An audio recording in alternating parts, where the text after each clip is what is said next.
Mas sabe que eu queria que você trouxesse também, Yuri, que é um assunto que sempre pega, principalmente quando é o Lula barra Cuba, né? Lula e Cuba. E um dos momentos de aplauso foi quando o Lula criticou o embargo financeiro que é imposto há décadas pelos Estados Unidos a Cuba. E aí queria que você explicasse um pouco disso, porque tem gente que acha que é isso aí, Estados Unidos não faz isso mesmo, não manda dinheiro para Cuba, não financia esses caras. Mas tem muita gente que também acha que é uma desculpa perfeita para se promulgar ali o que acontece em Cuba para dizer, ó, a gente está nessa situação por causa desse embargo. Ó, os Estados Unidos o que fez com a gente. Lembrando que o Lula saiu de Cuba para ir para Nova York, né? Ele estava em Cuba participando do G77. Né? Essa frase é chocante, né? Virou frase política, né? Vai para Cuba. Vai para Cuba. Cuba representa muita coisa. Os Estados Unidos falam que esses embargos existem para forçar a Cuba a virar uma democracia, para ela repensar... Eles consideram Cuba um estado terrorista. Né? É uma lista que colocam, depois tiram e colocam de novo. E foi uma coisa que o presidente Lula exigiu, né? Ele falou aí que esse embargo unilateral imposto por alguns, ou seja, alguns são os Estados Unidos. A Cuba, isso tem que cair. E, de fato, por quase 30 vezes a ONU condenou esses embargos, porque a grande parte dos países acredita que não é a melhor maneira de você levar a democracia ao país. E realmente, assim, é incoerente, porque existem outras ditaduras com as quais os Estados Unidos acabam se relacionando economicamente. Até com a Venezuela, agora depois do começo da guerra na Europa. Né? Exato, faltou petróleo, então a Venezuela não é tão mal Maduro assim. não é tão ruim assim, né? É aquela seletividade com os ditadores que podem ou não ser meus amigos. Todo mundo depende. tem o seu ditador de plantão. Né? Os Estados Unidos têm a Arábia Saudita, não é?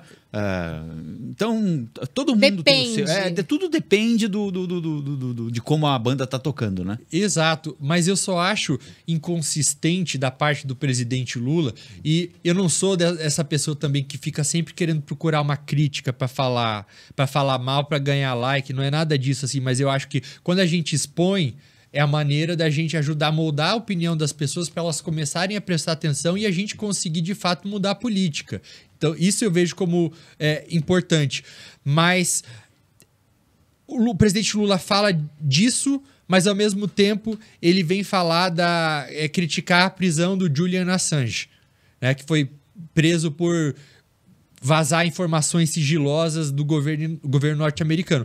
Só que, ao defender Cuba, ele se esquece que Cuba é um país que, na nota do Freedom House, que avalia as liberdades nos países, é uma nota que é a nota 12, de 0 a 100, porque não existe qualquer tipo de liberdade de imprensa por lá. Então, essa seletividade é o que acaba me incomodando em relação aos discursos. Você passa pano para alguns, critica os outros. O presidente começou o discurso dele com a seguinte frase, né, falando que ele está lá porque a democracia no Brasil venceu. Só que, ao mesmo tempo, ele promove uma ampliação do BRICS em que 80% dos países que entram são ditaduras. Então, a democracia, o direito da mulher ter igualdade em relação ao homem, só pode ser defendido aqui dentro, não pode ser um valor que o Brasil pode levar para fora também em outros países. Você recebe o Irã de braços abertos, sendo que lá uma mulher às vezes é morta por mostrar um pedaço do cabelo.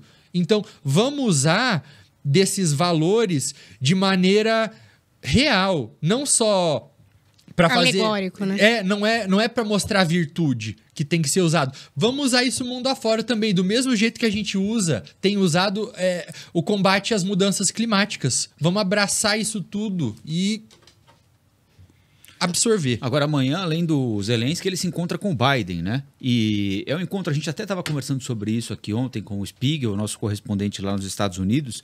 É um encontro interessante porque tem uma pauta pré-anunciada já, né? Que é uma tentativa dos dois presidentes de fortalecerem sindicatos nos seus países, Biden lá e o Lula aqui, para estabelecer algumas discussões como, por exemplo, encontrar alguma alternativa de atender motorista de aplicativo. Que é um assunto que a gente trouxe outro dia aqui, né? A gente falou disso, o encontro é amanhã. O mundo tá... A gente estava falando aqui no dia que a justiça... Houve uma decisão contra a Uber em que eles teriam que basicamente registrar esses motoristas CLT, e tal. né? Era uma decisão que cabe recorrer, mas que levantou a lebre novamente, né? Porque é recorrente. E você veja, agora o Lula e o Biden vão se reunir para falar, dentre outras coisas, disso. É um assunto que o mundo está tentando encontrar. Equalizar, porque não é simples, né? Eu não tenho uma opinião específica sobre isso, até porque eu tento ver os dois lados, mas algo positivo desse encontro é a gente ver líderes de dois países diferentes se unindo para achar uma solução em comum. E com uma legislação trabalhista que está cada uma de um lado do oceano, né? Porque a dos Estados Unidos é quase que inexistente. Isso que é curioso, Rafa, né? porque apesar de cada país ter a sua legislação, quando você tem essas empresas que agem globalmente, elas causam o mesmo problema em cada lugar que elas atuam. Mesmo sujeitas a legislações diferentes, o fim parece meio parecido, né? Queria só deixar registrado algo aqui, porque vai ficar gravado, né? Vai. Calma que a gente vai fazer um corte, aquelas loucas. E se eu errar, eu vou ter que pagar cerveja para vocês. O presidente Lula vai cobrar do Biden que os embargos sejam derrubados. Embargos em Cuba? A Cuba. A Cuba. Porque é algo que ele já fez nesse ano na viagem que ele fez aos Estados Unidos. Eles tiveram uma reunião que durou mais ou menos era para durar 1 hora, acabou durando o dobro do tempo. Ele cobrou em Cuba, cobrou ontem, e ele não vai perder a oportunidade de pedir isso diretamente para o presidente americano. Pode, aquela história. Tirar uma dúvida? Aquelas que têm dúvidas.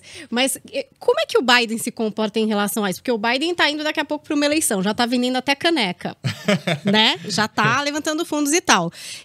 Como que é para o Biden se posicionar em relação a isso? E com o adversário, qual é a né, posição Paula? dele? Só borrifando a Paula aqui. O Trump que tem como... Provavelmente o Trump, né? A história do comunismo, né? Não, Exatamente. porque precisamos... Ele atribui ao adversário a posição de um comunista, né? Então você imagina se o Biden, como a Paula lembrou, há 1 ano da eleição, levanta sanções contra Cuba, a lambuja que ele não dá pro Trump na campanha eleitoral. Fala, estão vendo? Ó, que vespero é esse? Ele vai falar, oi Lula, esse vespero não, amor, espera um tempo.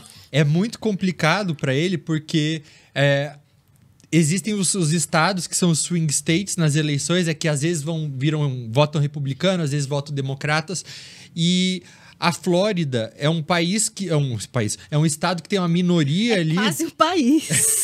Porque é bem diferente, aliás, do centro dos Estados Unidos. Tem características bem próprias ali, né? Tem muitos refugiados de Cuba ali, que eles acabam expressando uma opinião em relação a esses embargos que acabam refletindo nas decisões políticas dos presidentes e dos candidatos. Porque muitos deles não querem que essas sanções sejam levantadas, porque eles sentem que eles foram obrigados a deixar Cuba, deixar suas famílias por conta de um regime que existe lá. Outros já acham que não, já querem ver uma mudança em Cuba. Então, ele vai ter que tentar ouvir bastante esses grupos minoritários. E Flórida é republicano, né? É um estado republicano. Hoje. Hoje sim. Sim, né? Hoje sim. Então ele vai ter que ouvir esses grupos de imigrantes, de refugiados. Que geralmente são contrários à ditadura cubana, né? Exato. Por isso é que saíram de lá, né?